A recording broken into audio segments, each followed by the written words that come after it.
On the way to take the college entrance exam, I was pushed into the river and missed it.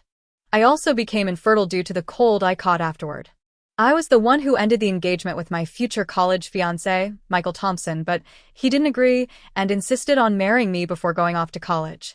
After we got married, I took care of his parents and saved money to support his studies. Life was tough, but I felt content. That was until the day I went to visit him under the pretense of giving him money, only to find him living with my so-called best friend, Sarah Davis. The two of them looked like a couple in love. When I confronted them, Sarah burst into tears as if she were the one being wronged. Michael stood protectively in front of her and snapped at me. Yes, it was my fault. I hired someone to push you into the river so Sarah could have a better chance at college. But I married you, didn't I? You got a college student husband, should that be enough? The shock of the truth made my chest tighten, and I collapsed from a heart attack. Michael hesitated for a moment, but Sarah pulled him away without looking back, leaving me to die alone. When I opened my eyes again, I had returned to the day before the college entrance exam. This time, I grabbed the dress Michael had given me and handed it to Sarah Davis with a smile. This dress is a little big on me. Why don't you wear it for tomorrow's college exam? Back then, she said to me with all sincerity, Emily Wilson, I really think you shouldn't take the test. You're the one with the best shot at getting in, but you're also about to get married to Michael Thompson. Between marriage and college, marriage is more important. What's the point of a woman going to college? If I had a man like him, I wouldn't bother with school at all. She said it like she was doing me a favor. I used to think she was just short-sighted and trying to help in her own way. But now that I knew I had been reborn to this very moment, I felt nothing but fury. Tomorrow, I would be wearing the same dress Michael gave me, on the same path, only to be pushed into the river by a man in a hat. That moment cost me my education and my ability to bear children. Without me as competition, Sarah Davis and Michael both passed the entrance exam. I didn't want to be a burden, so I broke off the engagement. But Michael refused and insisted we get married early. I was touched and poured all my savings into supporting him and his family. Because I couldn't give them a child, I was looked down on by my in-laws, and I had to constantly provide financial support just to stay in the Thompson household. I thought that once Michael graduated and got a job, I could save up and take the college entrance exam myself. I never imagined it had all been a lie, that the person who pushed me into the river was hired by Michael himself to help Sarah succeed. The betrayal, the helplessness before the exam deadline, the man I trusted most stabbing me in the back, it all made me want to strangle Sarah Davis with my bare hands. Sarah must have noticed my expression darken because she rolled her eyes and said, Emily Wilson, I did it all for your own good. Michael Thompson is so good to you, he even trades food stamps just to buy you new clothes for the exam. What more do you want? I lowered my eyes and gave a small, mocking smile. That alone was enough to set her off. Emily Wilson, what the hell is that supposed to mean? I'm doing this for you, and this is how you thank me? You better apologize or I won't let this go. Honestly, that reaction didn't surprise me. Sarah's family was poor, and she had a younger brother. She was always trying to get things out of me, manipulating every situation to her advantage. But after calming down, I realized something. She probably didn't know about Michael's plan to have me pushed into the river. If she did, she wouldn't still be trying so hard to convince me not to go. So I sighed and said, Sarah, you misunderstood me. I'm just nervous about the exam. Everyone says I'll get in, and if I don't, it'll be humiliating. She rolled her eyes again. So just because you're nervous, I have to deal with your attitude? Are you kidding me? I forced myself to look guilty, fumbling with my words before finally saying, Don't be mad. How about this, you take the dress Michael gave me. You'll look way better in it than I ever could. Wear it to the test tomorrow. I'm sure you'll do great. Just like that, Sarah's mood flipped. She hugged the dress and beamed. That's more like it. As she turned to leave, I suddenly stopped her. Wait. She turned around, annoyed. What? Don't tell me you want the dress back. Once it's mine, it's mine. I shook my head. No. I just want to tell you to take the road at the head of the village tomorrow. Go the long way. Someone said there's a mentally unstable person hanging around, and I'd hate for you to get hurt. Sarah muttered, half believing me. That sounds fake. There's no crazy person over there. You just don't want me to outshine you. I acted like I didn't hear and added casually, "Oh, and don't tell Michael I gave you the dress. He'd be really upset with me if he found out." She hummed vaguely in agreement, then ran home like she'd just won the lottery. The next morning, I put on the plainest clothes I owned and even wore a hat to cover my face. I took the long route to the testing site. When I finally sat down and saw the exam paper in front of me, I let out a long breath. I steadied my emotions and focused on the questions I was going to reclaim everything they tried to take from me. Although I was the one with the greatest chance of getting into college, I felt a bit anxious before the exam. After all, I hadn't taken it in my previous life, so I wasn't sure how I would perform. But now, I feel completely at ease. I knew almost all the answers. This time, I would definitely earn my place at university. I wasn't sure how much time had passed before the exam ended, but when the bell rang and I handed in my paper, I walked out with a sense of relief and pride. Just as I was about to head home, I saw Michael Thompson standing at the entrance, nervously asking classmates and neighbors walking by, "Have you seen Sarah Davis today?" Looking at Michael Thompson's concerned and hopeful expression, I found it laughable. The truth was, even though he was my fiancé, he had never looked at me like that. I used to tell myself that he was just not good at expressing his feelings, but the truth was Harsher simply never had any feelings for me. He got engaged to me because I was a wealthy orphan with no family. All he wanted was someone who could support him, someone who'd help him climb. The person he truly loved had always been Sarah Davis. After the college entrance exam in my previous life, he never came looking for me. Instead, he took Sarah to a state-run restaurant and used the money I had secretly given him to celebrate with her. It wasn't until the next day that he showed up at the hospital where I was recovering.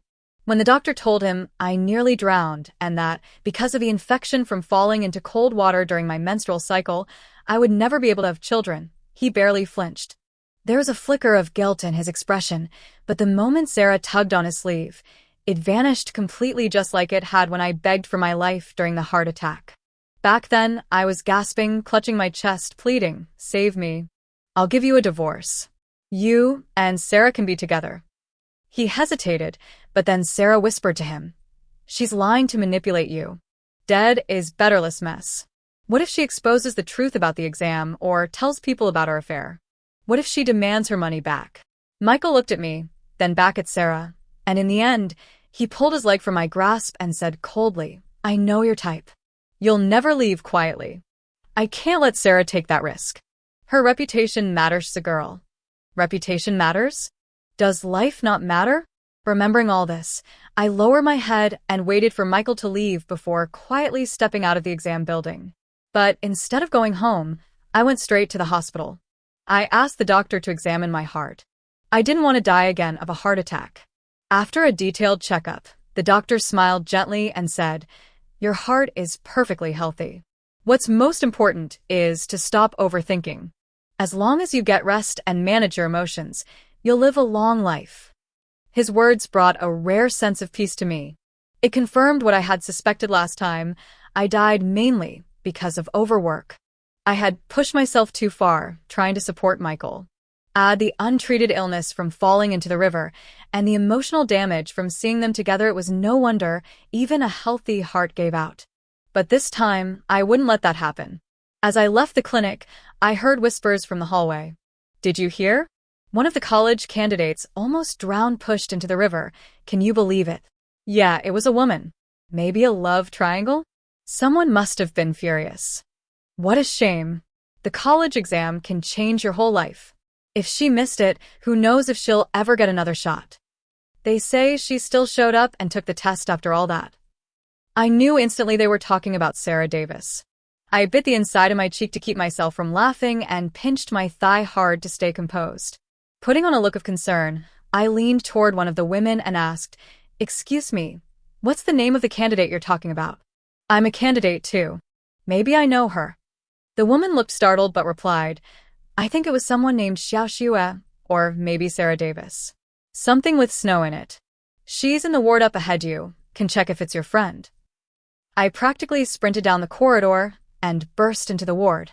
Sarah Davis was lying unconscious on the bed, her face pale. Her family was crying around her. I froze. Was she actually dead? But before I could process it, Sarah's mother grabbed my arm and shouted, "How dare you show your face here? If you hadn't insisted that she take that damn college exam, she wouldn't have ended up like this." Other relatives chimed in, pointing fingers at me. "Yeah, it's all your fault. She had such a good match lined up, and now she's been saved by a homeless guy. How's she ever going to get married? This is karma. Girls like her should just stay home. You ruined her life. You better pay for this." That's right. Sarah can't get married now.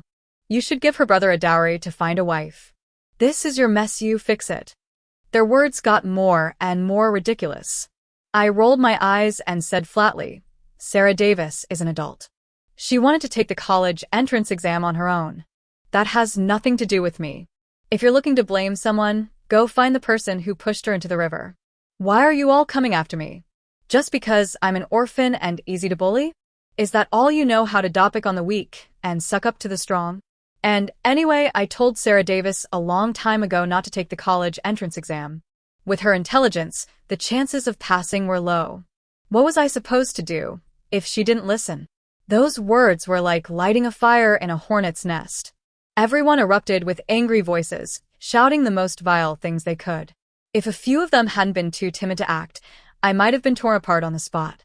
I argued back for a bit, but quickly grew bored and walked out of the ward. As soon as I stepped into the hallway, I spotted Michael Thompson a short distance away, anxiously peeking into every room.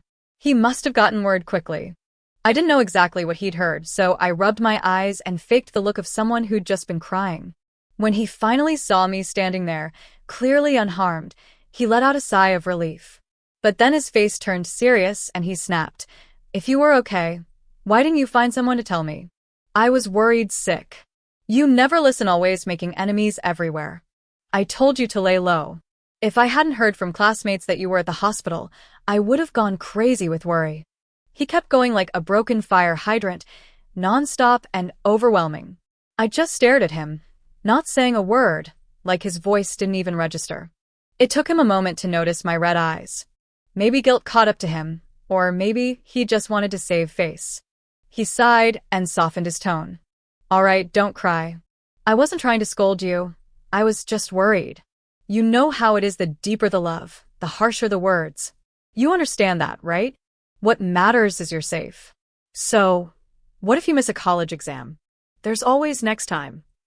I immediately started crying harder. I get what you're saying, but Sarah Davis spent so long preparing for this exam. You know what will happen if she fails? Her family will force her to marry someone just for the dowry. There won't be another chance for her. She's my best friend, and now she's in a coma after being pushed into the river. Her future is ruined. How can I not feel heartbroken? Michael Thompson's face twisted like he'd just swallowed something rotten. He suddenly grabbed my arm and asked in a low, urgent voice, "What did you say? Who did you say was pushed into the river?" I looked at him, puzzled. Wow. I didn't expect you to care about Sarah Davis that much. Didn't you always tell me you couldn't stand her?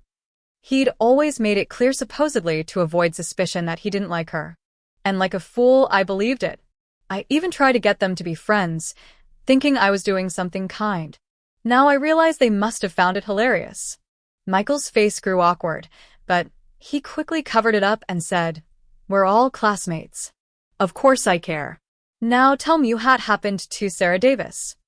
I let out a long sigh. She was pushed into the river by some stranger on her way to the exam. She didn't make it in time. I was so nervous during the test that I completely forgot about her and you. After it ended, I felt pressure in my chest and came to the hospital. That's when I heard about what happened. Michael staggered back, looking like he was going to faint. If I hadn't reached out and held him up, he might have collapsed right there. His reaction was a stark contrast to how he behaved when I almost drowned in our previous life. But even that wasn't enough for May. Kept going. You know, if she'd only missed the test, it wouldn't have been a huge deal. She wasn't likely to pass anyway. Unless someone dropped out, her scores wouldn't have gotten her in. But the real issue is she can't swim. She nearly drowned. A homeless man passing by jumped in and rescued her. I wasn't there, but people said the weather was hot and she wasn't wearing much. When he pulled her out, her shirt was torn. Now her reputation's destroyed. What is she going to do? Michael's expression darkened with every word. Eventually, he couldn't listen anymore. He shoved me aside and stormed into Sarah Davis's room. I followed. Of course, how could I miss something this entertaining? The second Michael stepped inside, Sarah's mother grabbed him by the sleeve. Michael Thompson, what are we going to do now? Didn't you say you had a plan to make sure Sarah Davis got into college? The man who saved her is a 50-year-old homeless guy. He held her in his arms and gave her mouth-to-mouth right there in public. Now everyone's saying she should repay him with her body. She's only 20. She's all I've got. How could I let her marry a homeless man? She wasn't exaggerating. It wasn't just pride. It was about poverty and perception. In today's world, things had changed, but when a girl was rescued in a situation like that, clothes torn, unconscious, mouth-to-mouth resuscitation, it would always haunt her. Sarah Davis was in a truly difficult position. I stood quietly by the door, struggling not to burst out laughing. Michael didn't even glance at me. His face looked like he'd been punched. Finally, he dropped to his knees beside her bed and took her hand. Sarah Davis, wake up. It's me. It's Michael. Please wake up. Maybe true love really does work miracles, because after a few calls, Sarah Davis actually opened her eyes. She looked around, clearly confused. Why am I here? I blinked, then quickly understood she had temporary amnesia from the trauma. Time to play my part. I rushed over with a tearful face. Sarah, thank God you're awake. You scared me half to death. Who cares about the college exam? What matters is that you're alive. Reputation means nothing compared to your life. At worst, so, what if you never get married? I would never let you end up with that homeless man. After my gentle explanation, Sarah Davis finally opened her eyes and seemed to regain consciousness. But not even a minute later, she pointed a trembling finger at me and screamed, "It was you. You did this on purpose." I froze.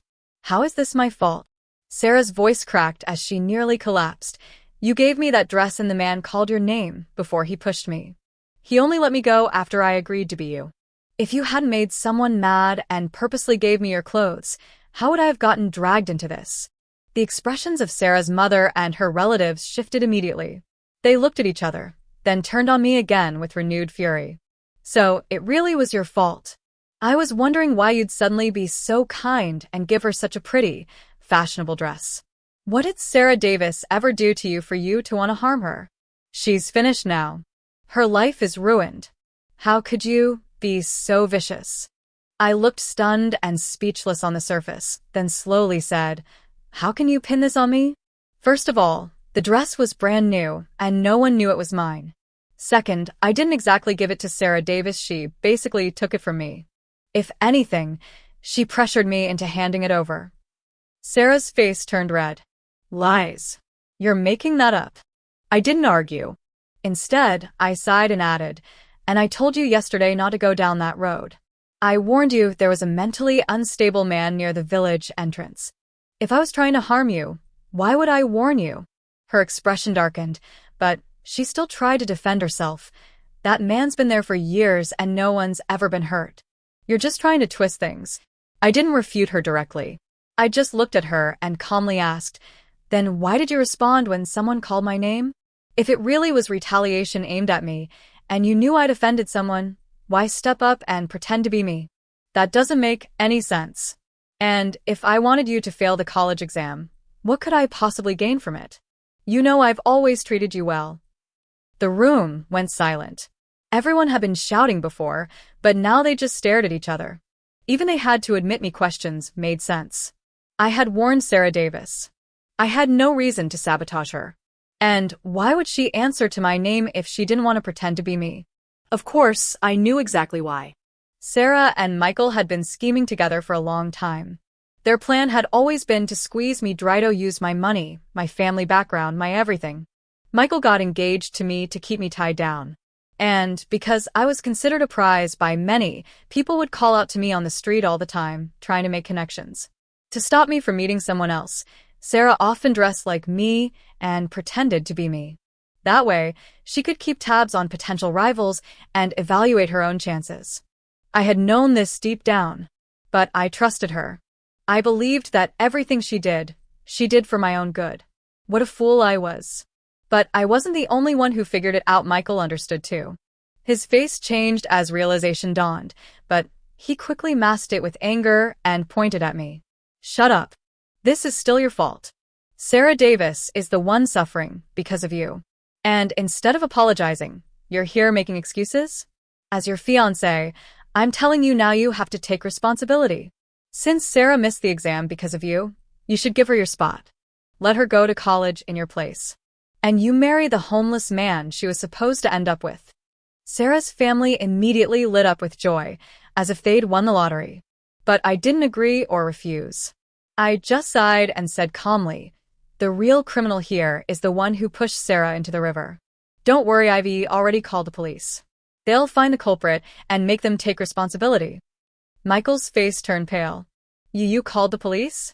Are you crazy? Do you know what you've done? Now everyone will find out. I shot him a cold look. Since you care about Sarah so much, shouldn't you want her to know the truth? He couldn't argue. Instead, he ran up to the police as they entered the ward and grabbed one by the arm. Comrade officer, I'm Michael Thompson. I'm also a prospective college candidate. I can testify that Emily Wilson did this on purpose. She was jealous of Sarah Davis and gave her the dress deliberately to cause trouble. Then she offended someone herself and dragged Sarah into it. That's attempted murder. You can't just ignore that. The rest of the Davis family chimed in, shouting in unison, yes, yes. This woman ruined Sarah Davis's life. She should be locked up. She owes us money. She should give her college spot to Sarah Davis and go to jail. The police finally raised their hands to calm everyone down. Instead of addressing the noise, they turned to Michael Thompson. You're Michael Thompson? From Michael Village. He blinked, confused. Yes, that's me. The officers looked visibly relieved. Perfect. You're exactly who we've been looking for. And before anyone could react, they pulled out handcuffs and restrained him on the spot. Gasps filled the room. Everyone was stunned. No one had expected this twist. They'd all been so busy trying to bully me, the easy target, that they never considered someone else might be the actual culprit. Michael's face drained of all color. He stared at me in shock and anger, but said nothing. In my last life, when I woke up from the accident, I was so overwhelmed by the double blow of missing the exam and being told I could never have children, I couldn't think straight. By the time I wanted to hold someone accountable, it was too late. The chance was gone. But not this time. The police didn't wait for questions. One of them addressed the room. Thanks to Emily Wilson calling us immediately, we were able to start the investigation quickly. We found eyewitnesses, tracked the suspect, and got a confession. The man who pushed Sarah into the water confessed to being hired by Michael Thompson. Sarah Davis shook her head, her voice trembling. No, that's impossible. I don't believe it. He wouldn't hurt me. I lowered my eyes and stayed silent.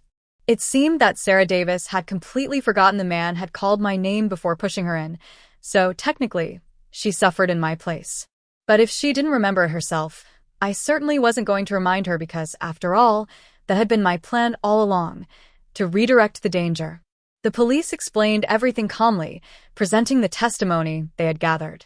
The Davis family finally snapped out of their shock and grabbed Michael Thompson by the collar, demanding he take responsibility. If the police hadn't been there, they might have beaten him right there in the hospital room. Michael Thompson, one officer said, you admitted yourself this would be attempted murder. You knew Sarah Davis couldn't swim, yet you still paid someone to push her in. Come with us and explain everything. Just as the police reached the door with him, Michael suddenly dropped to his knees in front of me and grabbed onto my pants leg. Emily Wilson, please save me. I can't go to prison. You're smart. You'll probably be the top scorer in the entire college entrance exam. If you just say something on my behalf, the higher-ups will definitely go easy. Say you'll refuse to go to college unless I'm released, someone will take care of it. You're my fiancé. You can't just turn your back on me. Now you remember you're my fiancé? Where was that when you hired someone to push me into a river just so Sarah Davis could get into college? Where was your loyalty when you and Sarah were playing house with my money? Where was your conscience when you watched me collapse from a heart attack and locked the door on me, leaving me to die? Thinking of that moment, of the betrayal and the pain, I used all my strength to slap Michael Thompson across the face. You? A fiancé? You're not even worth being a stranger. You disgust me. I turned and walked out of the hospital before the police left with him, not bothering to look back. But I didn't expect that, in the end, Michael Thompson wouldn't go to jail. Sarah Davis's family withdrew the lawsuit just like they did in my past life. After she got admitted into university, her family realized she could never marry into a respectable family, so they used the criminal charges to pressure Michael into marrying her. They held a rushed wedding and, of course, didn't bother inviting me. I heard the ceremony was cheap and pitiful. Though the Thompsons drained their savings, Sarah's mother hoarded the money for her son's school and wedding, refusing to let a penny go towards Sarah's future. Michael's family dared not complain. Sarah's family had them under complete control. I couldn't care less about their mess. But I often overheard gossip, how sweet and happy the newlyweds were, how satisfied Michael's parents were with Sarah, how lucky she was. But I knew all of it was fake. Michael's parents would never accept a daughter-in-law with a ruined reputation. And Michael? He didn't want a Burdeni, only played nice because he didn't want drama before she officially started college. Anyone with half a brain could see Sarah's hard days were just beginning. As for me, although I didn't become the top scorer, my results were strong enough to get me into any university I wanted. I picked the school and program I loved most, packed my things, and got ready to leave early. But before I left, I asked Sarah Davis to visit my house because I had unfinished business. When she arrived, she was beaming with arrogance, completely different from the pitiful girl I once saw crying in my past life. She sneered when she noticed my silence. What? Staring at me like, "That dough, you still think I owe you something? You're jealous, aren't you?" Then she glanced at my packed luggage and said mockingly, "Oh, is this why you invited me? To show off that you got into college? So what? You still can't beat me. I don't even need to pass the exam. I'm going to be a college student's wife." Michael promised me he'd study hard and give me a better life. I just sighed and looked at her sincerely. "I'm sorry." That apology stunned her. She blinked, visibly confused. After all, it was she who stole my fiancé. She betrayed our friendship. What reason could I possibly have to say sorry? What did you just say?" she asked, completely thrown off. My face turned grim. She kept pressing, and finally I told her, "You're marrying Michael because he convinced you it was all a mistake. That he meant to hurt me, but pushed you by accident, right?" She didn't speak, but her guilty expression confirmed everything. I nodded slowly. "Well, that's not the truth. That dress? It was never meant for me. I tried it on, it was clearly too big. Not my style, not my size. Whether we argued or not, I was always going to give it to you. And you know how well it fit you." Michael knew I'd hand it over, so he deliberately chose something I'd hate. And that man calling my name? That was a trick. A distraction. Michael was the one who told me not to go to the village entrance. I didn't realize it back then, not until after you two got married and everything suddenly seemed too perfect. That's when I figured it out. Sarah Davis's face twitched. "You're insane. That's ridiculous." I just looked at her, voice soft but steady. "I think Michael promised to take you to college because he plans to isolate you and find a way to get rid of you."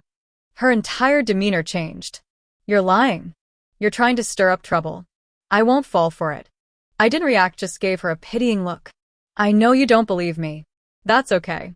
But there's something you should know. Michael confessed to everything. I'm not even angry anymore. I believe he'll handle it all himself.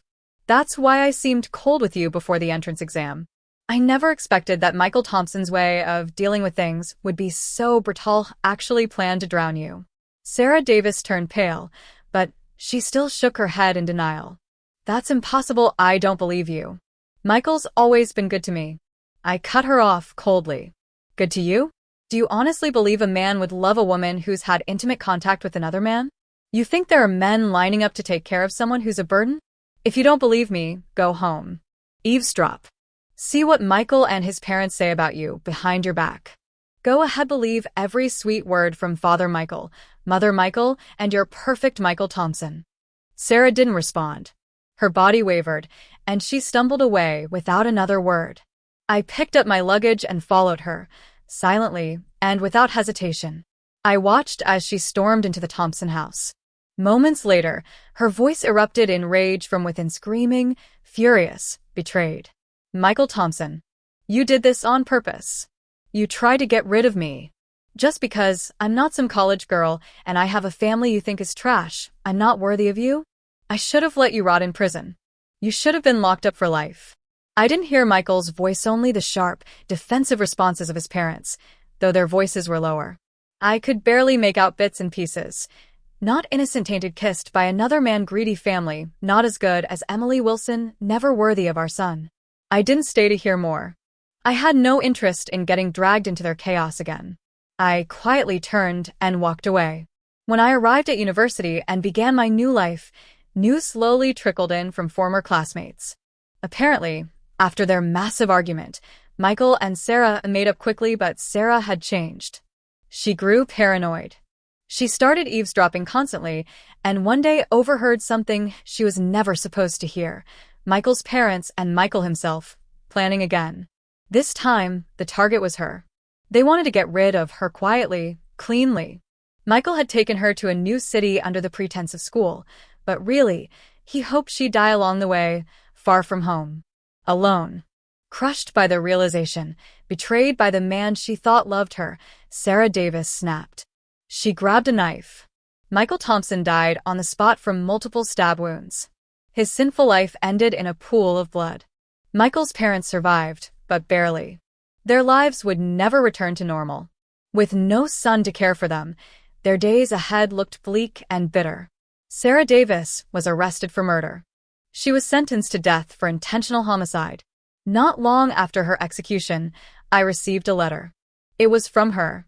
In the letter, she cursed me, said everything was my fault, said she knew I had been reborn, that somewhere during her final days, facing death, her memories from the previous life came flooding back. And in the final lines of that letter, her words chilled the air. When I die, I will be reborn too. It was mercy when I let you die of a heart attack in the last life. But next time, I'll make sure it's lower. I'll make Michael look like a saint compared to what I'll do.